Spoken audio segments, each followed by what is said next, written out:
Halo teman-teman semua. Assalamualaikum warahmatullahi wabarakatuh. Di sini kami akan menjelaskan mengenai materi metode negosiasi melalui strategi best alternative to a negotiation agreement atau disebut dengan BATNA, dan zona of possible agreement atau disebut dengan ZOPA. Sebelum membahas materinya, terlebih dahulu memperkenalkan anggota kelompok kami. Ada Sri Sulastri, Dian Islamiwati, Siva Khairunisa, Lutfia Rahmania, dan Tias Fitrianingrum. Negosiasi. Pengertian negosiasi adalah suatu proses di mana dua belah pihak atau lebih mempunyai kepentingan yang sama atau bertentangan bertemu dan berbicara dengan maksud untuk mencapai kesepakatan.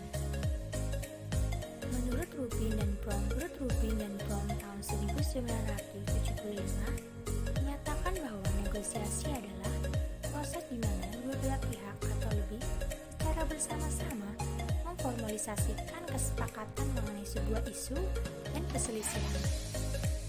Lalu dalam Kamus Bahasa Indonesia, negosiasi memiliki dua arti, yakni proses tawar-menawar dengan jalan berunding untuk memberi atau menerima guna mencapai kesepakatan antara satu pihak, kelompok atau organisasi, dan pihak kelompok atau organisasi yang lain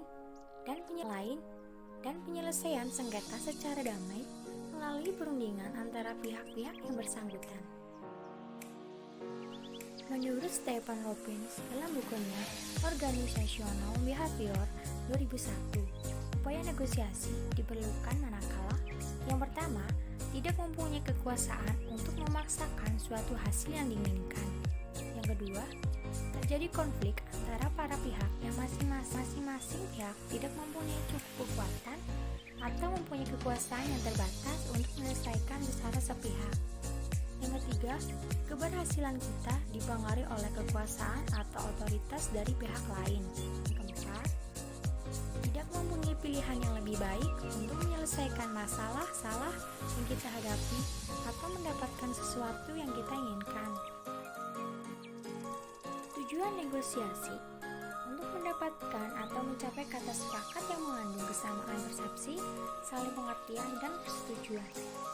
Yang kedua, untuk mendapatkan atau mencapai kondisi penyelesaian atau jalan keluar dari masalah yang dihadapi bersama. Yang ketiga,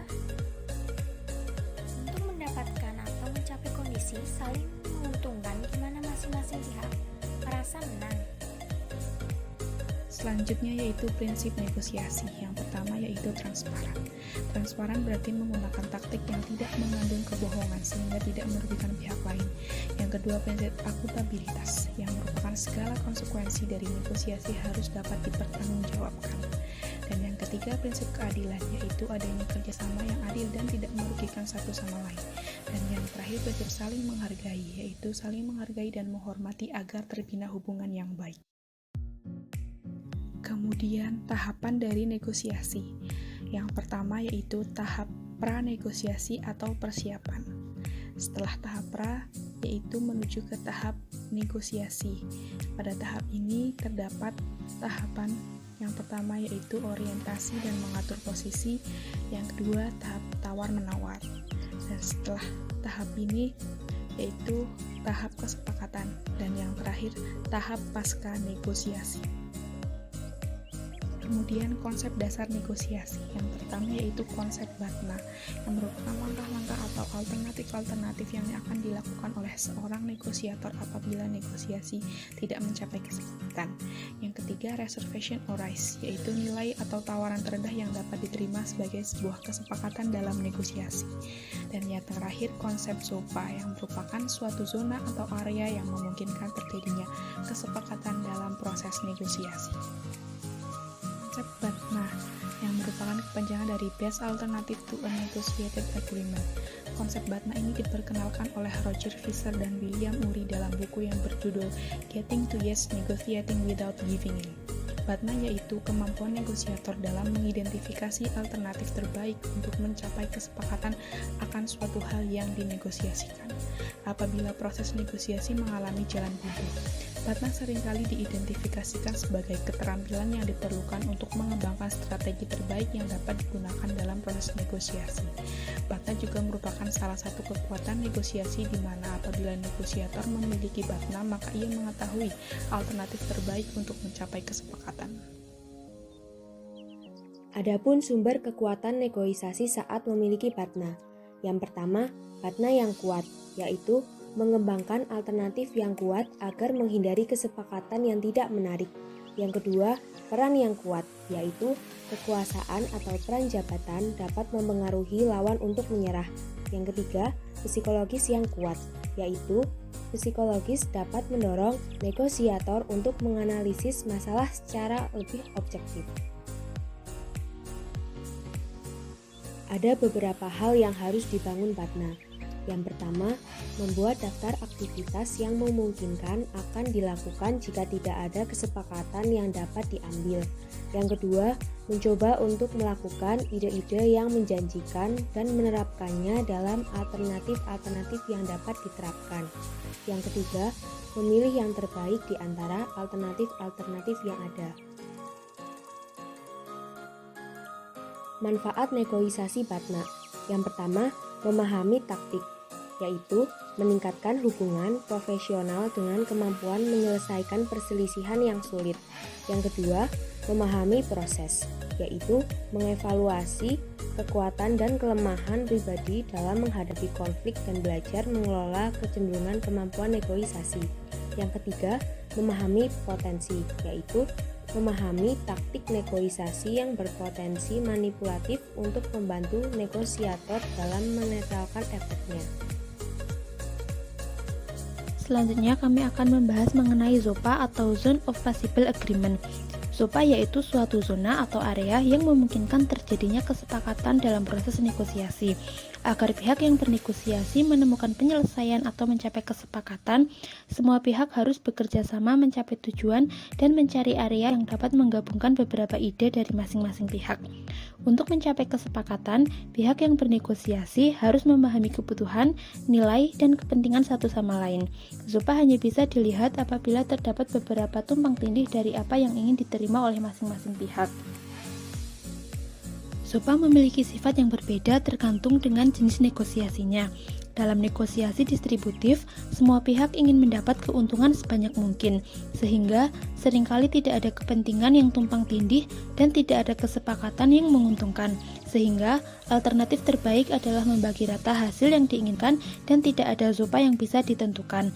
Sedangkan dalam negosiasi integratif, semua pihak ingin memperbesar keuntungan bersama dan mencari alternatif dengan menggabungkan kepentingan masing-masing untuk menciptakan nilai kesepakatan bersama, sehingga ZOPA dapat ditentukan dan menghasilkan kemenangan bagi kedua belah pihak.